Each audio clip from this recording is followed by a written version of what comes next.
ಯೇಸು ನಿನ್ನ ಕುಟುಂಬದ ಮೇಲೆ ಕಣ್ಣಿಟ್ಟಿದ್ದಾನೆ. ಯೇಸು ನಿನ್ನ ಜಾನುವಾರುಗಳ ಮೇಲೆ ಕಣ್ಣಿಟ್ಟಿದ್ದಾನೆ. ಯೇಸು ನಿನ್ನ ಉದ್ಯೋಗ ವ್ಯಾಪಾರದ ಮೇಲೆ ಕಣ್ಣಿಟ್ಟಿದ್ದಾನೆ. ಯೇಸು ನಿನ್ನನ್ನು ಪ್ರೀತಿಸಿ ಪೋಷಿಸಿ ಬಿಡುಗಡೆ ಮಾಡುವುದಕ್ಕೆ ನಿನ್ನ ಬಳಿಗೆ ಬರಲಿಕ್ಕಿದ್ದಾನೆ.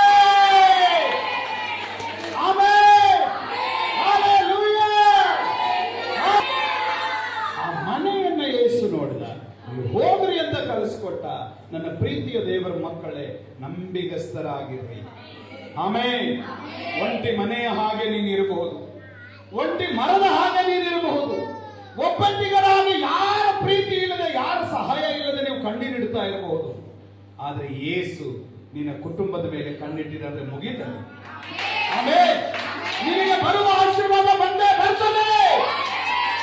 ನಿನ್ನ ಕುಟುಂಬಕ್ಕೆ ಬರಬೇಕಾದ ಬಿಡುಗಡೆ ಬರ್ತದೆ.